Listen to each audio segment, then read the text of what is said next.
Olá amigos, vamos falar do Evangelho? O Evangelho segundo o Espiritismo, no seu capítulo 22, que tem o título Não separeis o que Deus uniu, Allan Kardec nos fala sobre os seguintes itens: insolubilidade do casamento, divórcio.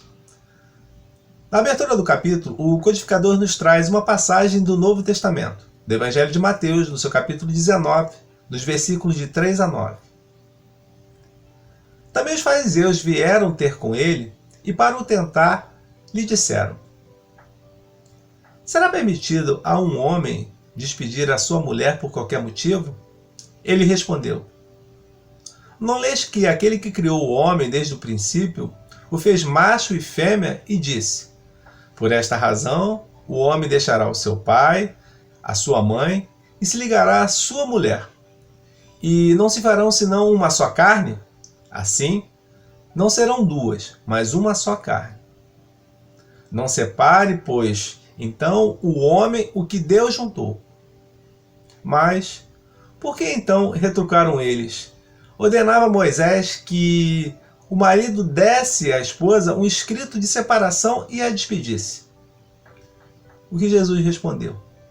Por causa da dureza de vosso coração, que Moisés permitiu que despedisse as vossas mulheres. Mas no princípio não foi assim. Eu, porém, vos declaro que aquele que despedir a vossa mulher, que não seja pelo fato de adultério, e que desposar outra, comete adultério. E aquele que desposa outra mulher, que foi despedida por outro, também comete adultério. Imutável só há o que vem de Deus. Todas as obras dos homens, elas são modificáveis. Elas sofrem transformações. As leis da natureza, elas são as mesmas em todos os tempos e em todos os países. As leis humanas, elas sofrem mudanças de acordo com o tempo, de acordo com o lugar e de acordo com o progresso da inteligência. No casamento, o que é de ordem divina é a união dos sexos, que se opera para que haja a substituição dos seres que morrem. Mas a regra que regula esta união, ela é humana. Tanto é que não há dois países no mundo inteiro, mesmo na cristandade, em que elas sejam absolutamente idênticas.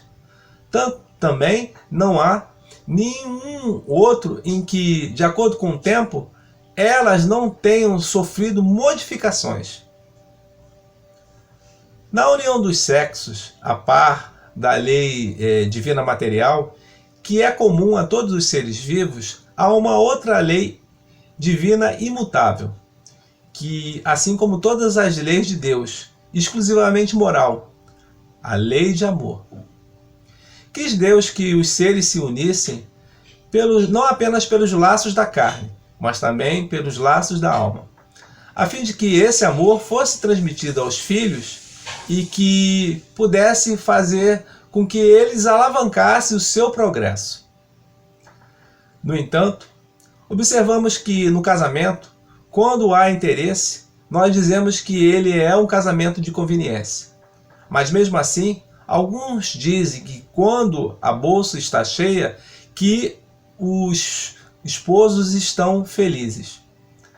Ocorre que nem a lei civil, nem os compromissos que ela impõe podem fazer com que substitua a lei de amor. O que deve presidir sempre na união do casal é o amor, e que, inevitavelmente, se não for assim, ocorrerá a separação.